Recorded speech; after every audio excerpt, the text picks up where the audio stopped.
Today I fucked up by putting the guard's job in jeopardy. 27F. Work as a lab tech at my job. We mostly do soil samples for road construction.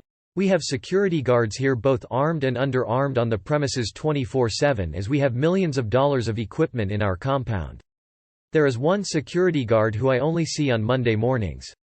I don't know his name, but let's call him Fred.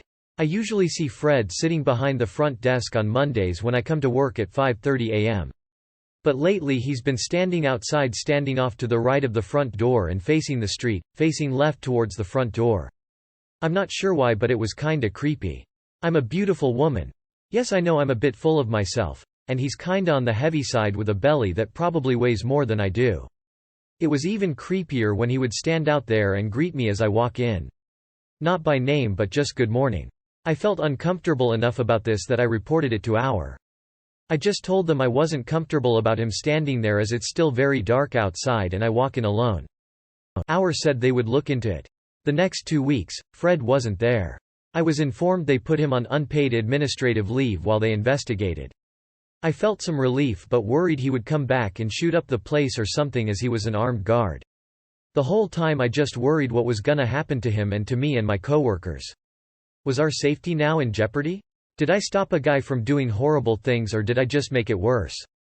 I hoped that HR would just tell me, "You're right, he was creeping on you and you stopped him, good job." Sadly, that was far from the truth. I got a call from HR to come to their office while I was at work so they can talk to me. When I showed up, they sat me down with my manager and explained everything to me. Their findings were that this was a misunderstanding and Fred went through hell and back to prove it. Fred is only here on the weekends 12 hours a day overnight, which explains why I only see him on Monday mornings. The reason he's been standing outside is because we have been getting cooler weather and it is coolest between 4 a.m. and 6 a.m., then rapidly heats up by 7 a.m. So he has been outside to enjoy the weather, but also, and I did not know this, but they shut off the AC in the building overnight and on the weekends, so it gets pretty warm inside, average about 80–85 degrees Fahrenheit depending on the day, and when we run projects and machines overnights and weekends it gets even hotter, into the 90s. And Fred sits in that all night for 12 hours. So when he is outside, he's enjoying the weather and cooling off. He stands where he stands because there is a nice breeze if he stands in the right spot, and he faces the direction of the street because there is nothing else to look at. They also found that our interactions never went beyond a good morning, as when I come into work, he is about to leave. He doesn't follow me in the building or try to hold me up or anything. They also have video evidence showing that he stands out there on Saturday and Sunday mornings as well, not just Mondays, and when I come in, he's been standing outside for at least an hour already cooling off. Not to mention where he stands, there is a camera right above him that faces the front, so if he tried to follow me, they would have it on camera. I felt so guilty about the whole thing. I've been hit on by coworkers numerous times before. I've been stalked and I overreacted to a guy standing there. IDK, if they even paid him for the time missed, he could be behind on bills now because of me. I couldn't sleep well this past weekend because I kept thinking about how I almost ruined someone. I saw Fred this morning with his head facing down towards the desk, silent, and writing what I assume are his reports. I said good morning to him and left him a coffee from the coffee shop I go to. But he didn't even look at me. I came back to the front at 8 a.m. to get something out of my car. Fred was long gone for the day, but the coffee was still there. If he didn't know I reported him, he knows now. Should I just apologize? Too long did not read. I got creeped out by a dude just standing there and almost got him fired. A man you don't find attractive was standing outside at his place of employment and said good morning to you. So you reported him to our. Jesus fucking Christ. I hope, and suspect, this is just made up rage bait. If it's not, you can apologize, but there is nothing you can do that will salvage your reputation. A dude said good morning to you? And you thought that was threatening? Come on, man. I'd say you owe him an apology.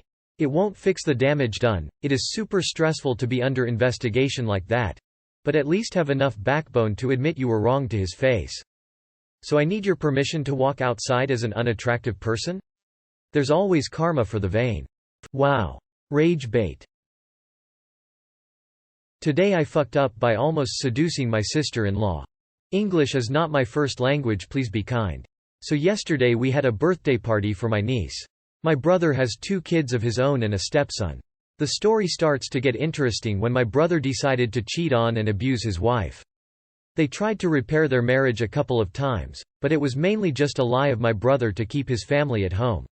They also planned to divorce a couple of times but never went through with it because my sister-in-law still loved him.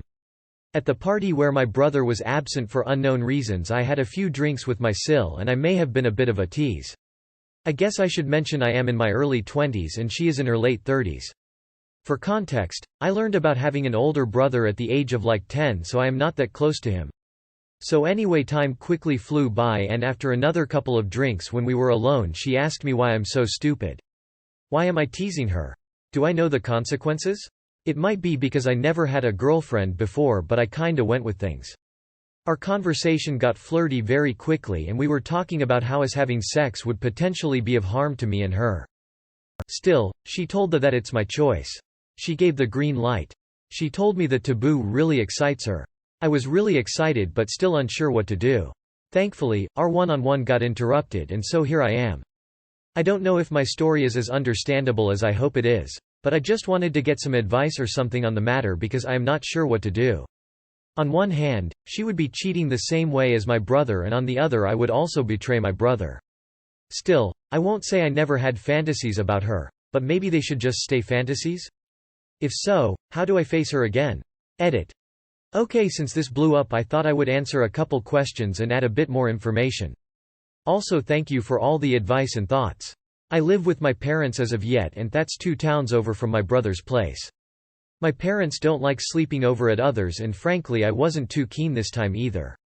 There is no public transportation at night, so the reason why our one-on-one got interrupted is because I had to go home since it was late and no one else was able to drive me home because of the alcohol consumed during the event.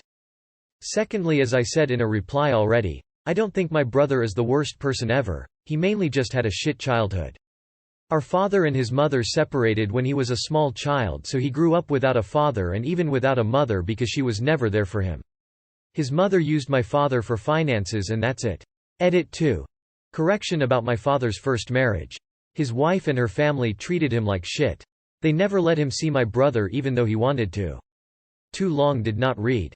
I teased my almost divorced sister-in-law throughout the day, so she asked me if I want to have sex after a couple of drinks even though it could harm both of us. There's no version of this playing out as a good idea. She's hurt and vulnerable, and you're horny. Rub one out, thinking about someone else, and be on your way. Not going to be worth it. The juice is not worth the squeeze, too close to home if things got messy. Would you feel comfortable if your brother found out? 'Cause he will. Don't do it. Run away. There is nothing good that can come of having drunken sex with your older, abusive brother's wife.